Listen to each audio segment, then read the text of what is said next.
Bueno, entonces el día de hoy vamos a hablar de restricción de crecimiento intrauterino. Es un tema que es bastante largo, que es bastante complejo, pero que si sabemos hacer una buena interpretación de la restricción de crecimiento intrauterino, pues vamos a favorecer que ese bebé tenga un buen pronóstico y sobre todo tomar la decisión adecuada de cuándo sacarlo. Porque lo que vemos es que muchas veces sacan los bebés sin unos criterios establecidos y lo que estamos es agregando una morbilidad de una prematurez en un bebé que muy probablemente era un feto pequeño para la edad gestacional y que no tenía una indicación como tal de interrumpirse esa gestación. ¿Cuál es la definición más exacta para hablar de restricción de crecimiento intrauterino? Bueno, tenemos varias, pero nosotros consideramos, si ustedes buscan en la revista colombiana, hicimos un consenso de RCIU para Colombia hace como 10 años aproximadamente. Ese artículo lo pueden encontrar ahí en la revista colombiana de ginecología y obstetricia. La definición de restricción de crecimiento intrauterino es aquel feto que no alcanza su potencial genético de crecimiento. Pero para efectos prácticos, nosotros decimos que un feto con una restricción de crecimiento intrauterino es aquel que está por debajo del percentil 10 para la edad gestacional y que tiene una noxa que explique por qué está creciendo por debajo del percentil 10. ¿Y cuál es esa noxa que puede tener ese bebé? Una infección perinatal, un problema vascular, una malformación genética, una enfermedad congénita, o sea, cualquier cosa que me explique a mí por qué un bebé está creciendo por debajo del percentil 10, ya lo pudiésemos considerar como una restricción de crecimiento. O también consideramos restricción de crecimiento aquel bebé que se encuentra por debajo del percentil 3 para la edad gestacional y que muy probablemente no encontremos esa noxa. Es muy diferente evaluar países e incluso en nuestra región en Latinoamérica, ustedes ven que la población de Bolivia tiene muy probablemente una talla más baja, muy probablemente en nuestras mismas poblaciones de Colombia, en la región del Magdalena, de la Sierra Nevada de Santa Marta, pues también son las comunidades indígenas, tienen unas tallas bajas que si nos ceñimos exclusivamente al diagnóstico las clasificaríamos como un RCIU y que en realidad no tendrían criterio para hablar de restricción de crecimiento intrauterino. Cuando yo he logrado establecer el diagnóstico, debo precisar que ni lo que esté por encima del percentil 90 en crecimiento, ni lo que esté por debajo del percentil 10 en crecimiento está mal, porque siempre debo tener en cuenta la condición pondoestatural de los padres. Cuando uno habla de percentiles 10 al 90, no quiere decir que lo que se sale de esa curva de Gauss a la derecha o a la izquierda esté mal, sino que el percentil 90 es el 80% de la población que tiene esa talla. Un 10% va a ser menor a esa talla y un 10% va a ser mayor a esa talla. Entonces, lo primero que tenemos que clasificar cómo es la condición y cómo es el crecimiento de ese bebé. Y nosotros, ¿de qué parámetros nos valemos para establecer una edad gestacional adecuada? Bueno, la que es más segura es aquellos procedimientos que son de fertilización in vitro, donde tenemos una edad gestacional establecida cierta. El peor parámetro para establecer la edad gestacional es la fecha de la última menstruación. No importa que esta fecha de última menstruación sea confiable. A pesar de ser confiable, sigue siendo el peor parámetro para establecer una edad gestacional exacta. El otro parámetro que tenemos entonces es la ecografía, el ultrasonido. Y una ecografía de primer trimestre va a ser el mejor parámetro para poder establecer la edad gestacional. porque ahí es donde tenemos un gran problema. Vemos muchos informes de ecografía que les colocan restricción de crecimiento o crecimiento en percentiles bajos, y resulta que el problema es pacientes donde no se ha logrado establecer una edad gestacional certera de ese embarazo. La variación de la edad gestacional varía aproximadamente un 8% en cada edad gestacional. ¿Qué quiere decir eso? Que si usted hace una ecografía de 10 semanas y a esas 10 semanas le aplica un 8%, que es la variación más o menos más, la variación es menor a 7 días. Pero si usted la hace a las 20 semanas y a las 20 semanas le pone el 8%, sería 1.6 semanas. O sea que la variación ya podría ser entre 10 y 14 días, más o menos 2 semanas. Y si lo hace a las 30 semanas, pues 8 por 3, 24, la variación puede ser fácilmente 20, 25 días. Por eso, cuando a usted le consulta el paciente a las 35 semanas para que usted le diga exactamente cuánto tiene de embarazo, pues exactamente se lo va a decir, pero revisándole la primera ecografía que esa señora se realizó durante la gestación. O sea, es muy importante poder establecer la edad gestacional para de esta forma no hacer diagnósticos erróneos. Después de que usted ya está seguro de que ese bebé o crece por debajo del percentil 10 y tiene una anoxia que lo explique, o está creciendo por debajo del percentil 3 y no tiene una anoxia que lo explique como tal, entonces va a hacer el estudio etiológico, porque ese bebé está creciendo bajo de peso. ¿Y cuáles son las posibilidades? Primero, la condición de talla de los padres siempre va a ser muy importante. Si usted encuentra un bebé por debajo del percentil 10 y la pareja tiene 1,50, muy seguramente ese bebé ya tiene una condición de un pequeño gestacional o un síndrome de talla baja familiar. Cuando usted ya hizo el diagnóstico, entonces, ¿qué va a averiguar? Si hay algún problema infeccioso, si hay alguna malformación mediante la realización de una ecografía de detalle anatómico, si hay algún problema genético con los antecedentes familiares, como errores innatos del metabolismo, si hay un problema vascular que puede ser secundario a una enfermedad de tipo autoinmune, a un trastorno hipertensivo, o alguna patología crónica de base de la paciente. Entonces, aparte de ese detalle anatómico, tiene que tener una velocimetría Doppler. Y la velocimetría Doppler le va a ayudar a clasificar esa restricción de crecimiento intrauterino. Ha habido muchas clasificaciones en la historia de las alteraciones del crecimiento fetal, y es así como ustedes encuentran en simétrico, en asimétrico, en destauración temprana, destauración tardía, tipo 1, 2, 3, 4, dependiendo la afectación vascular o la afectación del Doppler. Pero lo importante, más que clasificarlo, es saberlo diagnosticar y entenderlo, ¿ok? Cuando usted tiene entonces una alteración de crecimiento, usted va a mirar las diferentes tablas, Hadlot, Gentry, circunferencia abdominal, para tratar de establecer. Todos son parámetros que ninguno excluye al otro. Si usted va a hacer el cálculo del peso con el diámetro biparietal y la circunferencia del fémur o la circunferencia abdominal, pues cada tabla se lo va a determinar de una forma específica. En realidad las diferencias no son muchas, y si usted tiene las tablas para su población, pues puede utilizar las tablas propias. Nosotros, inclusive el artículo se dejó casi listo para publicar y nos envió.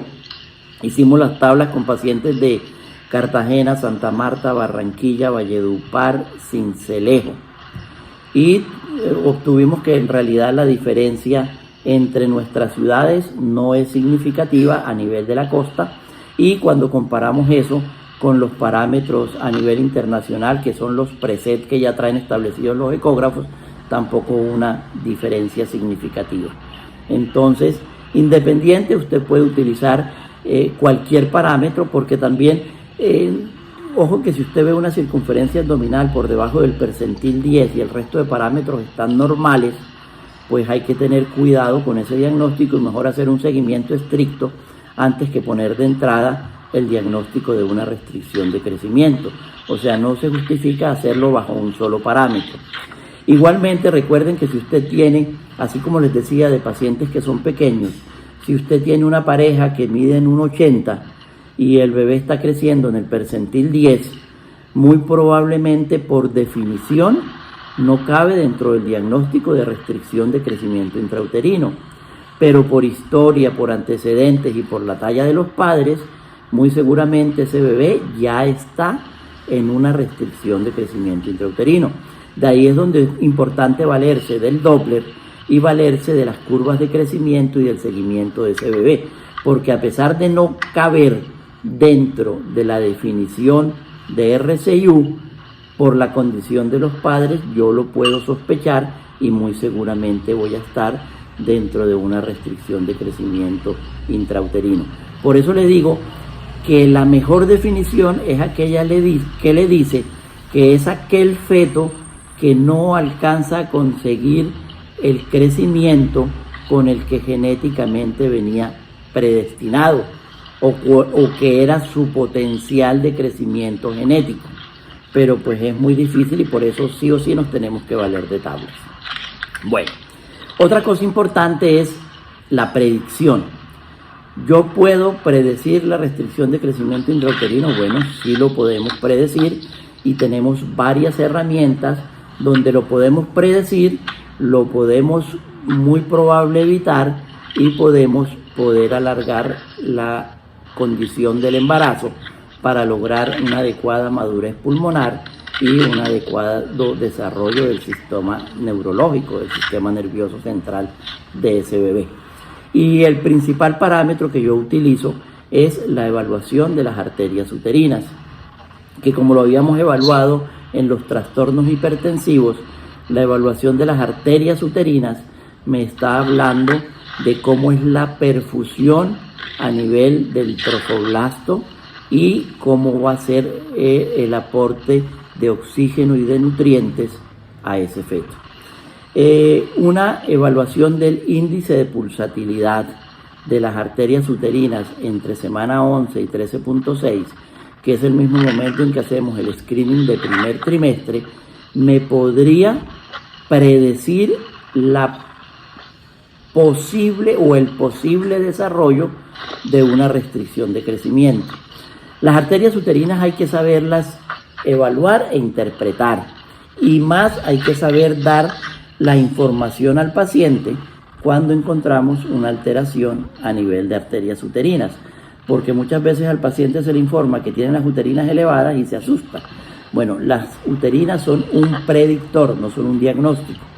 Y con las uterinas, pues lo que me está diciendo es que yo debo tomar medidas, que debo dar aspirina desde el principio del embarazo, idealmente a la semana 16 a más tardar, si se puede antes mejor, y que debo hacer un seguimiento con Doppler y con curvas de crecimiento, porque esa mamá tiene un riesgo de desarrollarme un feto con un crecimiento adecuado, un crecimiento fetal no adecuado, o igualmente me puede desarrollar un trastorno hipertensivo durante la gestación. Entonces, esa predicción a nivel de las arterias uterinas, pues me está hablando de que hay una patología que podría presentarse y que yo puedo disminuir esa probabilidad de riesgo. Lo mismo que con los trastornos hipertensivos. Yo me puedo valer de los factores de crecimiento placentario. Bueno, es otra opción que tenemos y es otra posibilidad tanto para trastornos hipertensivos, y recuerden que estos son dos patologías que confluyen y que podrían tener una relación una con la otra. Entonces, primero, saberlo diagnosticar. Si ustedes lo saben diagnosticar, hacer una clasificación adecuada y, antes que todas esas cosas, saber que se puede prevenir y saber que el Doppler de las arterias uterinas es un procedimiento que le hacemos a todas las pacientes, sea primer embarazo, o sea tercero o cuarto embarazo, tenga antecedentes o no. Pero se puede dar un caso, y también hay que tenerlo en cuenta, y es pacientes que tienen antecedente de restricción de crecimiento intrauterino y que usted hace un Doppler de arterias uterinas y le sale normal. El hecho de que el Doppler le salga normal no quiere decir que no vaya a dar la aspirina, porque es una paciente que ya tiene un antecedente previo. O sea, no es un único parámetro tampoco para tomar la decisión de dar o no dar el tratamiento. Dentro de todas las cosas que usted tiene que hacer ya cuando hizo el diagnóstico, pues recuerden, hacer todo el perfil infeccioso, toxoplasma, rubeola, herpes, citomegalovirus. Bueno, cuando hay pandemias o cuando hubo el foco de esta patología que nos produjo mucha microcefalia, el Zika, correcto. Ahora ya tenemos evidencia por estudio histopatológico de que el coronavirus invade la placenta. Yo personalmente estoy viendo más bebés malformados últimamente, y esa mayor cantidad de bebés malformados no sé si se deba a coronavirus o no se deba a coronavirus, o simplemente a que el control prenatal que estamos haciendo actualmente es un control prenatal deficiente, donde los pacientes están llegando tarde y donde las cosas no se están haciendo como deberían ser. Entonces eso podría explicarlo también. O sea, el diagnóstico diferencial sería descartar todo lo demás. Sí, el diagnóstico correcto. El diagnóstico de un feto pequeño para la edad gestacional es un diagnóstico de descarte, como usted bien lo dijo. ¿Por qué descarte? Porque yo ya hice todo el perfil infeccioso, ya hice una amniocentesis, un cariotipo, ya hice una velocimetría Doppler que es normal, ya hice una ecografía de detalle anatómico y descarté malformaciones, ya descarté todas las posibilidades, y ya el diagnóstico de pequeño para la edad gestacional es aquel donde yo no encuentro la noxa, como les explicaba anteriormente. O sea, si ya yo no encontré nada que lo explique, estoy hablando de que ya tengo un feto pequeño para la edad gestacional, que es el diagnóstico diferencial, y que el seguimiento y el manejo es el mismo. Y de una vez abarquemos esta parte del feto pequeño. El feto pequeño pues no tiene las morbilidades que trae el feto con restricción de crecimiento. El seguimiento, como ese pequeño se me puede convertir en un RCIU más adelante, pues el seguimiento va a ser con velocimetría Doppler cada 2 semanas, y voy a llevar el embarazo hasta el final, hasta la semana 38, donde ya se culminaría la gestación, con un seguimiento estricto de las pruebas de bienestar fetal, del monitoreo fetal y del Doppler fetoplacentario cada 15 días. ¿Ok? Si el feto siguió siempre en pequeño para la edad gestacional, así va a terminar y no va a haber ningún problema. Pero ese pequeño en algún momento me podría hacer un RCIU también. Ahora miremos el RCIU. Y si usted tiene un papelito, consíganse una hoja y un lapicero. Espérenme, yo también voy a conseguirlo.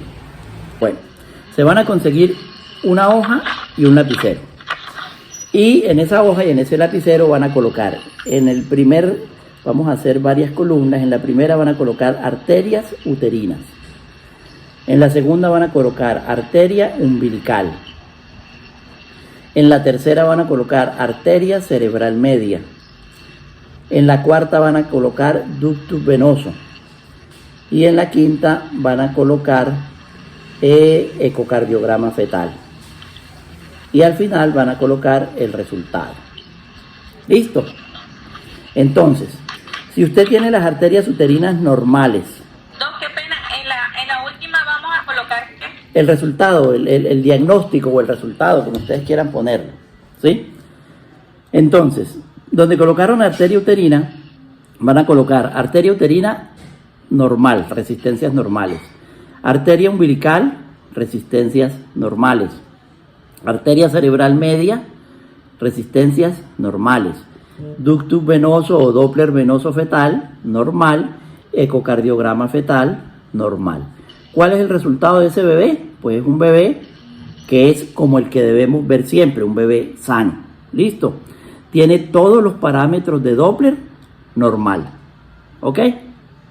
Ahora vamos a otro caso. Tienen arterias uterinas alteradas. Tienen arteria umbilical normal, tienen arteria cerebral media normal, tienen Doppler venoso normal, tienen ecocardiograma fetal normal. Ese bebé, ¿cómo está? Con un riesgo. ¿Sí? ¿Un riesgo de qué? De restricción de crecimiento intrauterino o de trastornos hipertensivos del embarazo. Listo. Pasamos a otro punto. Tenemos la arteria uterina alterada. Tenemos la arteria umbilical alterada. ¿Qué quiere decir eso? Con las resistencias por encima del percentil 95 para la edad gestacional, el IP. La arteria cerebral media normal, el ductus venoso normal, el ecocardiograma fetal normal. ¿Y qué tenemos en ese bebé? Es un bebé que ya tiene alteradas las uterinas y que tiene alterada la arteria umbilical. Pero el resto de parámetros están normales. Entonces es un bebé que ya está haciendo hipoxia, que ya está empezando a deteriorarse el estado hemodinámico fetal. Y ustedes lo van a clasificar entonces como un feto con un RCIU, con unas resistencias elevadas de la arteria umbilical y con una cerebral media normal, que seguramente el índice umbilical cerebral media va a estar normal. Entonces ustedes lo van a llamar una restricción de crecimiento de 2 o le van a poner el apellido que quieran. Pero miren que lo primero que se me alteró fue la velocimetría de la arteria cerebral media. ¿Ok? Y de ahí en adelante ya comienza el deterioro hemodinámico del feto. El siguiente parámetro sería las uterinas alteradas, la umbilical alterada y la arteria cerebral media alterada. ¿Qué quiere decir alterada? Que se vasodilató, o sea, que se disminuyeron las resistencias a nivel del sistema nervioso, que lo mismo va a estar pasando en las suprarrenales y lo mismo va a estar pasando en las coronarias, que es el momento en que el bebé está centralizando. Brain sparring se llama el término, y el bebé lo que está haciendo es favoreciendo la oxigenación a los órganos nobles. El ductus venoso todavía se encuentra bien, el ecocardiograma todavía se encuentra bien. O sea, este es un feto que ya está centralizado y que ya hay una alteración del índice de la arteria umbilical y la arteria cerebral media. ¿Ok? ¿Y cómo sigue ese deterioro? Entonces seguimos nuevamente: alterada umbilical, alteradas uterinas, alterada umbilical, alterada cerebral media, o sea, esta es la que se vasodilata, el ductus venoso alterado, y muy probablemente ya comenzamos a ver alteraciones a nivel del ecocardiograma fetal. Ya este es un bebé que está críticamente enfermo, y es un bebé que ya no está en hipoxia, sino que está en asfixia. Ya es un bebé que tiene una alta probabilidad de tener secuelas neurológicas permanentes y que ya debemos haberlo sacado, ya se debe haber culminado el embarazo, porque ya es un bebé en estado crítico. Y lo último que ustedes van a encontrar, que es las arterias uterinas alteradas, la umbilical alterada, la arteria cerebral media alterada, pero esta vez no está vasodilatada, sino que vuelve a tener resistencias altas. ¿Qué quiere decir? Que ya el bebé perdió, o el feto perdió, los mecanismos de compensación, y la cerebral media, que estaba vasodilatada, vuelve y se convierte nuevamente en un vaso de alta resistencia. Pero el Doppler venoso también va a estar alterado, con un ductus venoso alterado, con una vena umbilical pulsátil, con un ductus arterioso alterado. En el ecocardiograma pues ya vamos a ver dilatación de las cámaras derechas, regurgitación tricuspidia, flujo reverso a nivel del istmo de la aorta, y ese es un bebé que está premortem, ¿sí? Ese es un bebé que les va a fallecer en cualquier momento, y pues que tienen que tomar la decisión. Entonces, miren que si ustedes se aprenden esa tablita, así es como hemodinámicamente el feto se va a ir alterando. Desde un Doppler que es totalmente normal hasta un Doppler que comienza a alterarse desde la arteria umbilical, cerebral media, flujos venosos y ecocardiograma fetal. Bueno, entonces teniendo claridad del deterioro que les dije de uterina, umbilical, cerebral media, flujo venoso y ecocardiograma fetal, vamos a tomar la decisión de interrumpir el embarazo. Si usted tiene el primer caso, un bebé que no tiene nada, pues ya usted sabe que se va a llegar hasta las 40 semanas y no va a tener ningún problema. Si usted ya descartó pues otras patologías que le requieran tomar una condición obstétrica o una decisión obstétrica. Si usted tiene la segunda condición, que es un bebé o un feto pequeño para la edad gestacional, ya dijimos que lo íbamos a llevar hasta las 38 semanas de edad gestacional. Pero si ya usted está ante una restricción de crecimiento intrauterino, ya usted va a tomar la decisión de culminar el embarazo. Si esa restricción de crecimiento intrauterino la encuentra usted con unos parámetros de Doppler que están normales, o sea que usted no encontró una alteración hemodinámica del Doppler, que es muy raro que eso pase, pues lo va a llevar hasta las 34 semanas. Si usted encontró que hay una alteración del Doppler, que está la arteria uterina y la arteria umbilical solamente alteradas, pues lo va a llevar hasta la semana 34 cuando tiene el diagnóstico de RCIU. Si el crecimiento está muy... Miren que los parámetros no siempre son fijos, porque usted puede tener un bebé que el crecimiento no está tan quedado, pero que tiene alteradas las uterinas y las umbilicales y lo va a tratar de llevar a las 34. Pero si usted tiene un feto que tiene una curva totalmente plana y que no está ganando peso en sus seguimientos y que llegó a las 32 semanas y ya hizo esquema de neuroprotección y de maduración pulmonar, pues de pronto está tomando esa decisión un poco antes.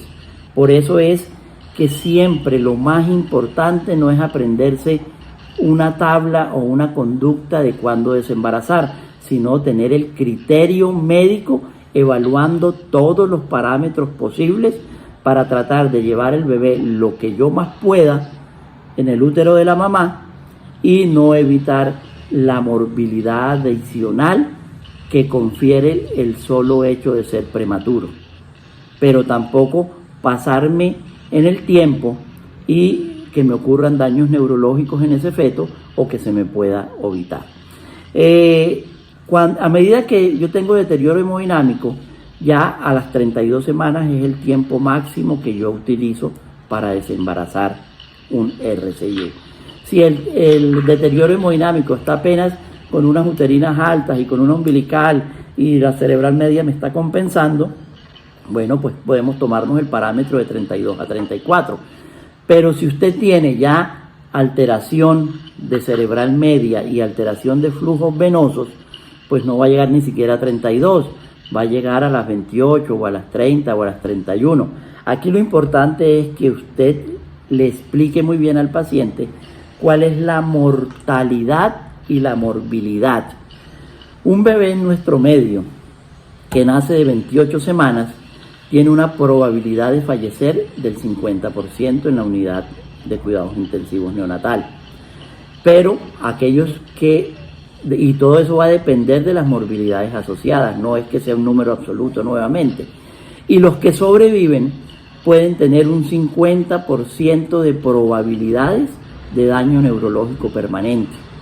Retinopatía, que puede ser de lo más sencillo, hasta parálisis cerebral, retardo mental, alteraciones psicomotoras, todo lo que ustedes quieran. Por eso cada día que uno gana está disminuyendo la morbimortalidad del neonato entre un 1 y un 3%. Por eso es que hay que tomar la decisión en el momento adecuado. Y cuando el bebé está muy deteriorado hemodinámicamente, bueno, explicarle muy bien a los padres cuál es la mortalidad, porque muchas veces ellos se hacen a la creencia de que llegar a la semana 28 es la meta, y resulta que llegar a la semana 28 la mortalidad es muy alta y las secuelas son muy altas. Entonces todo eso se le debe explicar y se debe conversar muy bien con los papás. Pero cuando ustedes tienen alteración de cerebral media y empieza a haber ya alteración de ecocardio y alteración a nivel del flujo venoso, ya tiene que estar pensando en sacar ese bebé. O sea que un parámetro, si todo está controlado, 34 semanas. Si las cosas no están controladas, 32 semanas. Si las curvas son planas, 32 semanas. Si ya comienza a haber alteraciones hemodinámicas, como les dije, venosas y de ecocardio, 32 semanas. Y cuando ya definitivamente está instaurado y ya es evidente todo lo que está pasando, hay que sacarlo. Solamente ganamos tiempo para madurez pulmonar y neuroprotección fetal. Pero eso sí, el dolor de cabeza siempre va a ser de 32 semanas hacia atrás, por la gran morbilidad que hay. Y después de 34 semanas no tiene por qué haber un bebé o un feto con restricción de crecimiento, con un diagnóstico bien hecho y con un seguimiento bien hecho dentro de la barriguita de la mamá. ¿Ok? Entonces eso lo deben tener en cuenta. Es muy importante poderlo definir. ¿Qué hacemos o cuál es el tratamiento que nosotros podemos tener o que podemos ofrecer a estas mamás? Primero, pues hacer la predicción de la restricción de crecimiento con las uterinas o con los antecedentes maternos e iniciar aspirina 100 miligramos desde la semana 16 a más tardar. Después de la semana 16 es poco para lo que les va a servir la aspirina, pero eso no quiere decir que no se dé. O sea, el factor protector va a ser menor, pero no vamos a no darlo. ¿Ok? Segundo, siguiente, cuando ustedes ya están ante el diagnóstico de restricción intrauterina, cosas que no pueden faltar, dependiendo del estadio, maduración pulmonar y neuroprotección fetal. Eso está dentro de los parámetros.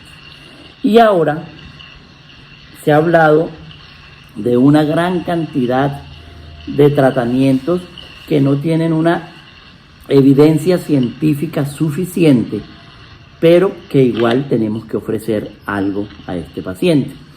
Aminoácidos, arginina, carnitina, combinación de aminoácidos que ustedes consiguen los productos fácilmente en el mercado hoy en día. Ácidos omega 3, 6, 9 también los pueden utilizar.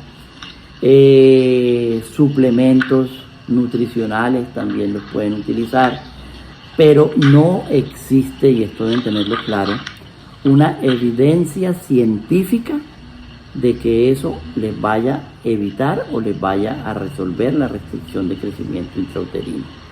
Pero pues son dentro de las opciones que tenemos que darle al paciente. La otra parte del manejo es el reposo. No tiene que ser un reposo absoluto en cama acostada, pero sí tiene que ser una paciente que esté lo más relajada posible, que le permita una mayor perfusión al útero. Y bueno, se ha hablado de muchas otras cosas, cámara hiperbárica, aplicación de oxígeno, bueno, un sinnúmero de cosas que menos evidencia científica y contundente tienen hasta el momento. O sea, que lo que ustedes mejor le pueden ofrecer al paciente es un adecuado diagnóstico, un adecuado seguimiento, interpretar muy bien el Doppler que están haciendo y tomar la decisión oportuna de cuándo culminar ese embarazo. Aparte pues de lo que les dije, maduración, neuroprotección, aspirina, y bueno, les pueden dar calcio, les pueden dar aminoácidos, les pueden dar ácidos grasos, muchos otros medicamentos que si no hay una contraindicación para usarlos, pueden ayudar. Algunos estudios dicen que sí, otros que no, pero la evidencia no es contundente de que funcione. En restricción de crecimiento intrauterino es un tema bien chévere porque hay mucho falso positivo de restricción de crecimiento, o porque no se hizo una adecuada coordinación o un adecuado diagnóstico para establecer la edad gestacional, o porque no se toman las conductas en el momento oportuno. Pero bueno, creo que queda repasado el tema de restricción de crecimiento intrauterino.